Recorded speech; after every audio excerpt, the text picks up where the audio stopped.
Buen día. Vamos a desarrollar esta clase llamada que tiene que ver con los materiales utilizados en la construcción naval. Disculpen la ronquera. El ingeniero naval debe tener, además del título académico, debe tener algunos conocimientos, principalmente en el área profesional, lo relacionado a la mecánica de los fluidos, a la generación y transporte de la energía eléctrica, fabricación e instalación de motores navales, hidrodinámica, estructuras metálicas dinámicas, logística y la actividad portuaria, además de cómo está organizada una organización. Supuestamente, además de todo ello, debe saber cómo gestionar una flota naviera, puesto que eso le va a permitir desarrollar su formación profesional y en función de ello generar un pensamiento crítico que le permita inferir la solución de problemas de una manera más efectiva. Y eso incluye, por supuesto, la capacidad de observación, síntesis y la forma de cómo tomar las decisiones evaluar y tomar decisiones que sean oportunas y necesarias. Debe estar interesado en investigar, en aprender, en función de lo que conoce en el campo, en función de los diferentes equipos, materiales, herramientas y buques que tenga a bien o manejar o mantener durante su tiempo de carrera. Además de ello, tener la capacidad para poder interpretar situaciones, plantear y resolver problemas. Sumado a ello, la destreza manual en el manejo de equipos navales y todo eso en función de una eficiente capacidad de desarrollo profesional. Indudablemente que el ingeniero naval tiene y está en la obligación de conocer que los buques, además de ser construidos con plástico, con madera, también son construidos con acero.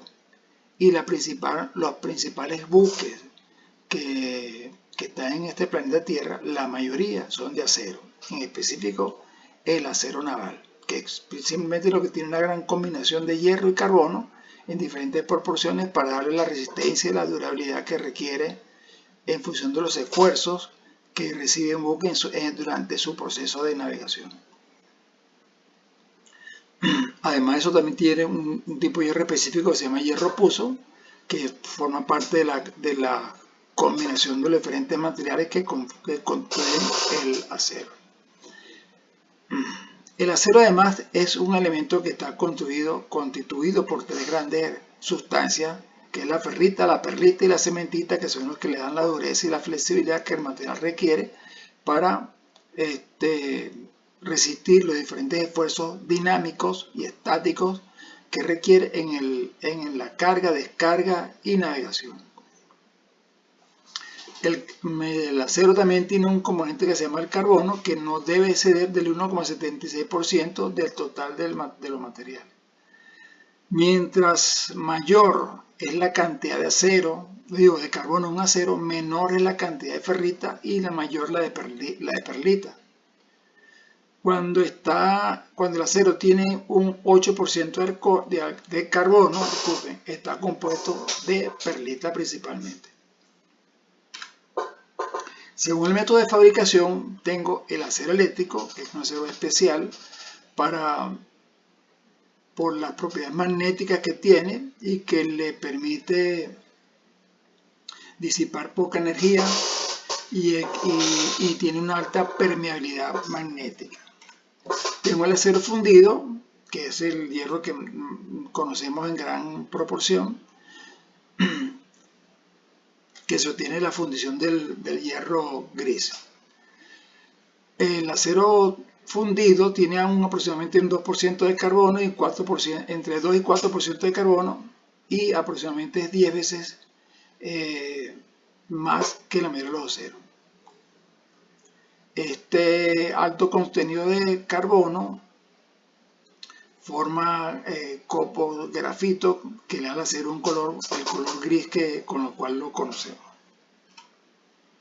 El acero calmado es aquel que ha sido desoxidado previamente a la calada por medio de adición de metales para quitarle la cantidad, disminuir la proporción de oxígeno. Así se consigue una pieza más exacta, más perfecta, que no produce gases durante la solidificación. Tengo el acero efervescente, un acero que no se le ha sacado el oxígeno por completo antes de verterlo en los moldes. Tiene mucha sopladura, pero no aparecen grietas. Tengo el aceite fritado, que no es un aceite como ponerlo en un sartén para freír un huevo, no, sino que hay un procedimiento que se llama el fritado del acero, que es tan solo una mezcla de acero pulverizado y grafito, para obtener una carburación del hierro como tal. Tengo el acero laminado, que es un acero que sale del horno como tal y es pasado a diferentes máquinas para obtener las láminas que se requieren en función de los diferentes perfiles comerciales que son requeridos. Y tengo el acero moldeado, que es un acero que se va a vaciar en diferentes moldes para obtener las piezas que se requieren de acuerdo a la necesidad del mercado. Tengo los aceros ordinarios que no contienen ningún tipo de aleación y que su fortaleza va a depender principalmente de la cantidad de carbono que ha sido adicionada. Tengo aceros aliados o especiales que va a depender de la característica de los productos que le son agregados. Por ejemplo, elementos que aumentan la dureza del acero sería el fósforo, el níquel, el cobre y el aluminio. Por supuesto, cada uno de esos elementos es una proporción que ha sido ya previamente definida. Entonces vean que tengo aceros que limitan el crecimiento del grano, que aumentan la templabilidad del acero, otros que la disminuyen, otros que aumentan la resistencia y otros que favorecen la resistencia a la corrosión, como es el cromo. Según su uso, tengo aceros para imanes o magnéticos, acero para la construcción, acero para el corte, acero inoxidable, acero refractario, acero de rodamientos o cojinetes, acero de corte rápido, acero para herramientas, acero naval. Fíjense que el acero naval es el último de la lista que estamos aplicando aquí. Entonces, dependiendo del uso o la aplicación que se le da al acero, existe un acero que va a resistir condiciones térmicas o tratamientos térmicos. Va a depender de la cantidad de carbono que se le agrega al carbono, además de algunos elementos químicos que se agregan para aumentar la dureza o la resistencia. Los aceros se califican según el grado de carbono, como bajo, como medio o alto. Entre los tipos hay 5 clases diferentes de acero: acero al carbón, aceros aliados, de baja aleación ultra resistente, aceros inoxidables y aceros para herramientas. Cada uno de ellos tiene una resistencia y una dureza distinta, además de una flexibilidad también distinta. El acero al carbón es el primero que tiene mayor productividad. Ahí habla de que el 90% de la producción total del mundo es de acero al carbón. Y son conocidos también como acero para la construcción. Por su alto rendimiento es bueno para hacer soldadura en posición plana y filetes horizontales, y se usa también para unir planchas. Es útil también en soldadores de acero bajo y medio con resistencia a la tracción, especialmente indicado para vagones de trenes, estructuras navales, tanques de elementos de máquina y aquellos trabajos que requieren de soldadura de una calidad radiográfica, es decir, una soldadura que luego tiene que ser verificada mediante el procedimiento de radiografía para constatar la no presencia de burbujas o fracturas en la soldadura. Los aceros aliados tienen una proporción determinada de vanadio, molibdeno y otros elementos que le ayudan en la resistencia mecánica de ese acero. Se emplean para aplicar engranajes y ejes de motores porque son, entre comillas, flexibles, pero tienen una gran porcentaje de dureza. Es posible también fabricar piezas de gran espesor con una resistencia muy elevada en el interior de las mismas, especialmente piezas de máquinas de motores, como por ejemplo un cigüeñal. Los aceros de baja aleación, hay 5 grandes clases. Los de baja aleación, que son los más baratos en el mercado, sin embargo reciben un tratamiento especial para darle un poquito más de resistencia con la declaración del acero al carbón. Los aceros de baja aleación presentan una combinación de alta resistencia y tenacidad y son de aplicación en la industria del automóvil. Los aceros inoxidables pueden ser divididos en 4 categorías. Los que principalmente tienen el hierro, los que tienen martensítica, augustínica, endurecibles con la edad. Y esta clasificación depende de qué componentes químicos y qué estructura o propiedades se requieren para ese tipo de material. Este acero inoxidable son en parte en las construcciones de maquinaria, precisamente. En los edificios y obras públicas depende del uso que se le vaya a dar y depende del nivel de calidad que se quiera obtener. Los aceros de herramientas son un acero muy tenaz en cuanto a resistencia mecánica y son utilizados precisamente para grandes herramientas de gran resistencia física. Contienen wolframio, molibdeno y una aleación que les proporciona mayor resistencia, dureza y durabilidad. Aquí tengo una tabla de algunos de los productos en función de las clasificadoras que tiene. En este caso tengo la ABS, la ACTM y tres tipos de clasificaciones de constitución de los diferentes grados o productos que se le agregan al acero en su proceso. Pasamos aquí a lo que se llama el compartimiento, estanquidad y estabilidad del buque. En el buque hay una cosa que se llama, hay una definición que está en el sistema naval que se llama la eslora inundable de un buque. Es una situación que se puede determinar o calcular a partir de la permeabilidad media uniforme de toda la eslora del buque, que se calcula a partir de 8 centímetros de la cubierta superior hacia abajo,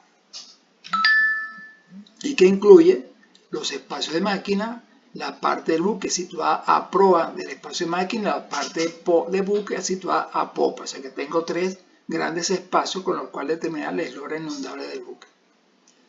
Entonces, ¿qué tengo? La eslora del buque, que sería la longitud del buque desde proa, de proa hasta popa, y trazada desde la perpendicular de proa y desde la perpendicular de popa. Tengo la manga del buque, que es la anchura máxima del buque en la línea media, o sea, en la medianía del buque. Tengo el calado, que es la distancia vertical que existe desde la línea de trazado, que está ubicada en el centro del buque, hasta la línea de carga compartimentada de que se trate. Va a depender, por supuesto, dependiendo de la carga que tenga el buque, va a haber mayor o menor eslora. La cubierta de cierre es la cubierta superior o la cubierta más elevada, donde llegan los mamparos estancos transversales. En este caso, aquí tengo los mamparos estancos de proa y tengo el mamparo estanco de popa. La línea de margen es una línea trazada en el costado a 76 milímetros por debajo de la cara superior de la cubierta de cierre. Ya he entendido que la cubierta de cierre es la cubierta que está más alta en la cubierta del buque, no la que está en la superestructura, sino la cubierta del buque, la cubierta principal. Entonces, por debajo de esa cubierta medimos 76 milímetros y es la línea de margen que vamos a utilizar para los cálculos de flotabilidad. Entonces aquí tengo otra vez los espacios, tengo la manga del buque, el calado, la eslora, la perpendicular de proa, de popa, la cubierta de cierre y tengo la permeabilidad que es el espacio que puede ser, llamémosla la eslora inundable, que tiene el casco del buque. Un espacio de máquina es un espacio comprendido entre los mamparos de estancos transversales principales que están ubicados a la proa y a la popa de los espacios de máquina. Una sala de máquinas no necesariamente es el espacio donde están los motores, alberga también el espacio donde están los reductores de velocidad y están los espacios donde están las salas de generaciones. Los espacios de pasajeros en un buque mercante son los espacios que están por encima de la línea de flotación, por encima de la cubierta principal, aunque los que están por debajo de la línea por la cubierta principal son los alojamientos y usos de la tripulación. Sin embargo, también se llaman espacios de pasajeros. Los volúmenes y áreas se calcularán en todos los casos hasta la línea de trazado. Estanco de intemperie es una condición que esté, en la condición en que esté el buque, en la condición en que esté el mar, no va a penetrar el agua. El sistema de mando o aparato de gobierno es un equipo que está ubicado en la parte de popa del buque, donde está precisamente el equipo servomotores para controlar el ángulo del timón a medida que el buque está navegando. En este mismo local está el aparato de gobierno principal, que es un conjunto de motores y bombas que van a distribuir la presión de aceite de los diferentes pistones para mover el ángulo, para mover el timón a babor o a estribor.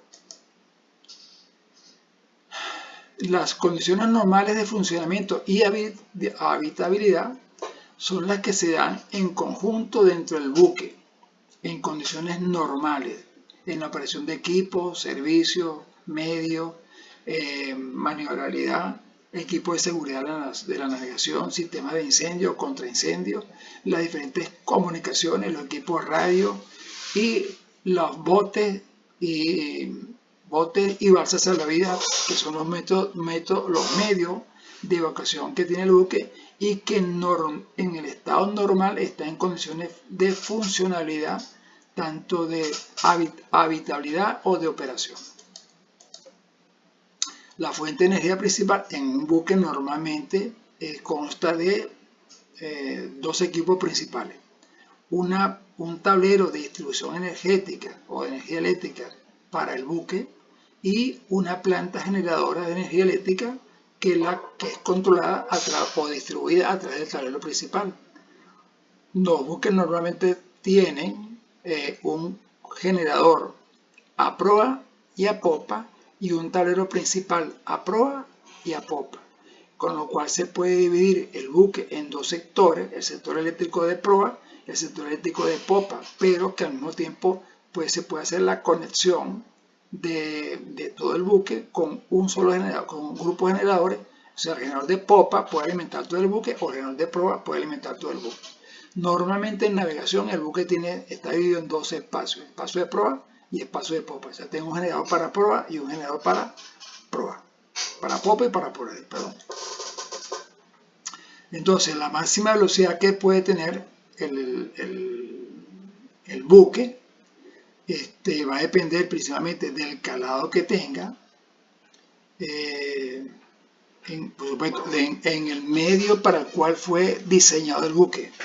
Porque yo puedo tener un buque para navegación en la mar o puedo tener un buque para navegación en ríos o lagos. Entonces cada uno de ellos, en función de la densidad del agua, va a tener una máxima velocidad de marcha avante o una máxima velocidad en marcha atrás.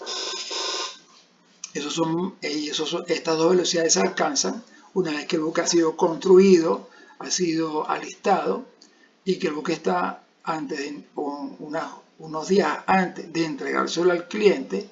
El buque sale a hacer una prueba de mar durante 24 a 48 horas, donde se opera el buque a toda su capacidad, sin carga, por supuesto, solamente el buque. Ya llega máxima cantidad de agua y combustible y alimentación para la tripulación durante la travesía. en el cual se hace el buque a diferentes grados de velocidad, a diferentes grados de timón, tanto en marcha avante como en marcha atrás, simplemente para comprobar la resistencia de la estructura, las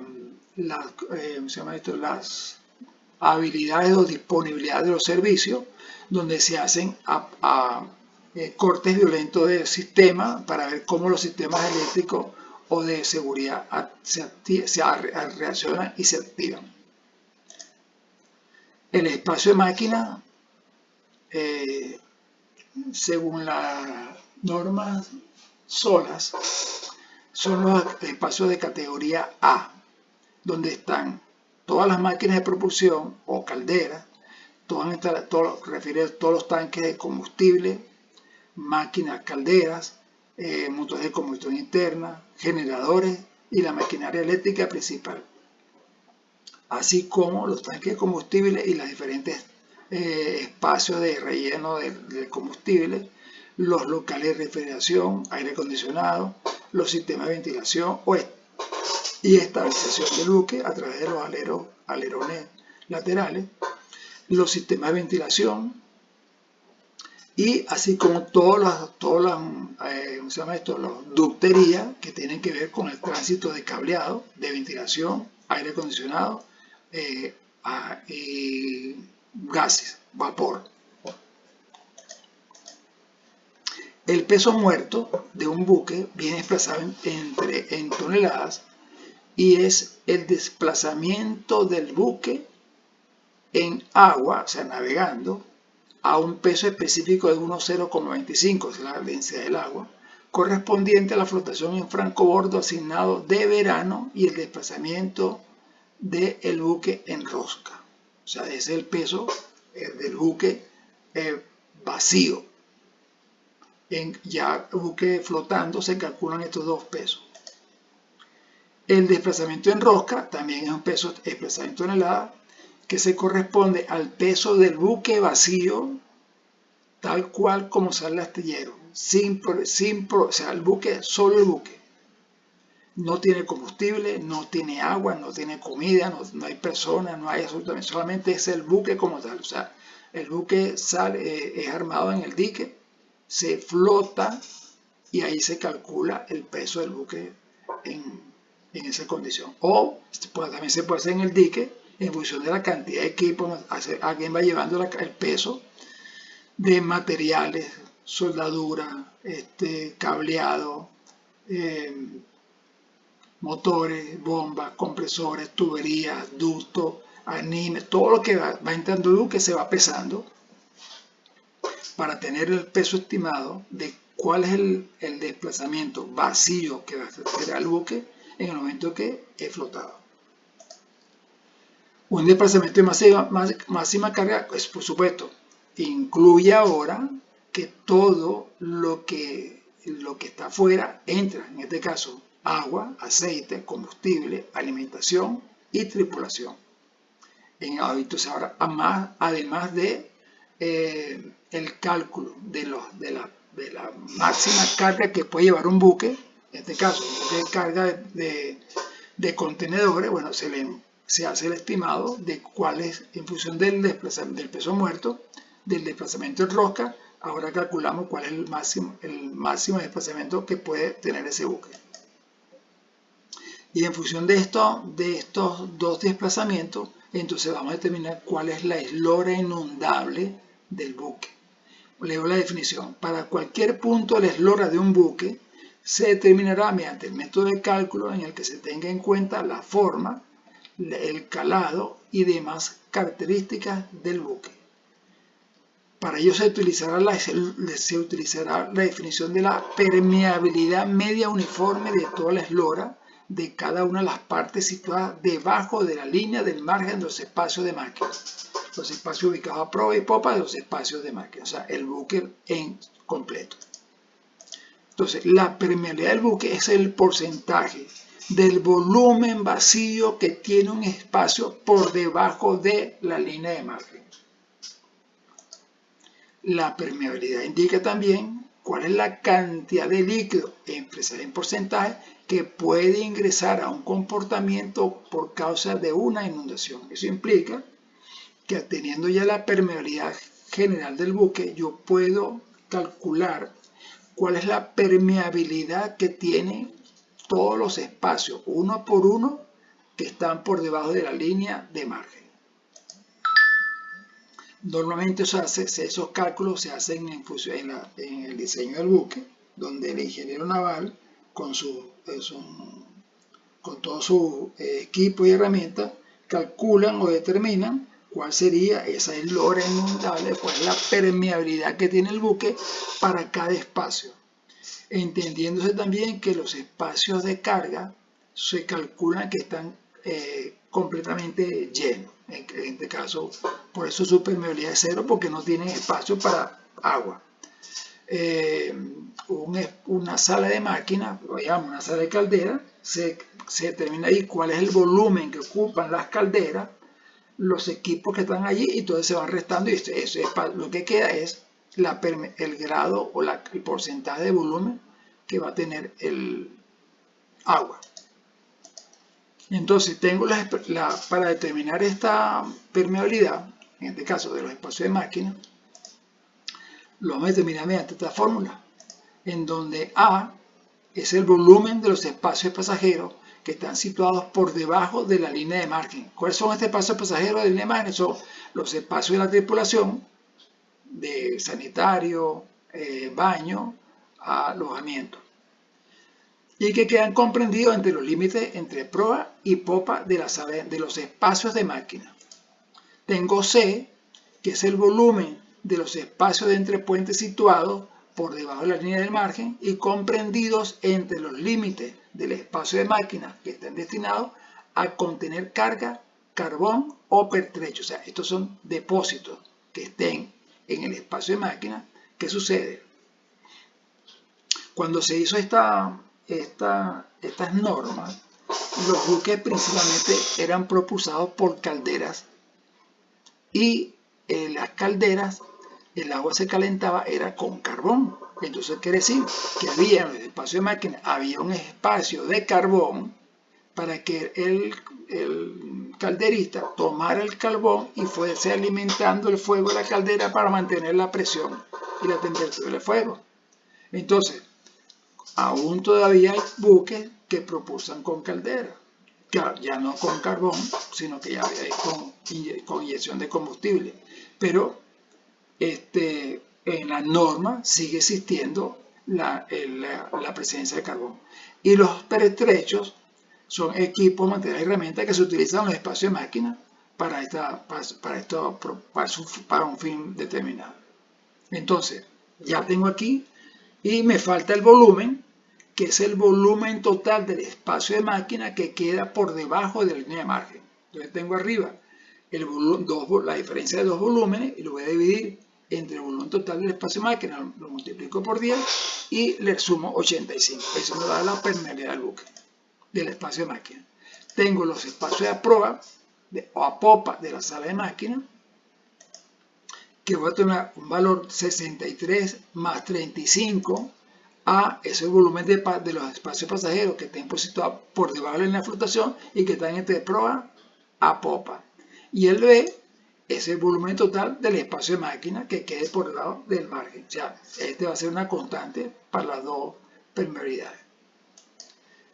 Y tengo la permeabilidad media uniforme correspondiente a los espacios del buque a proa y a popa, que va a ser igual a 95 menos 35, que es el volumen de los espacios situados por debajo de la línea de margen y encima de la parte superior de la varenga, forro exterior o piques, según sea el caso, y utilizado para los servicios que han sido designados. Y el volumen total de la parte del buque situada por debajo de la línea de margen a proa o a popa. Por último, no estamos en el mismo bote, estamos en la misma tormenta. Cuídense.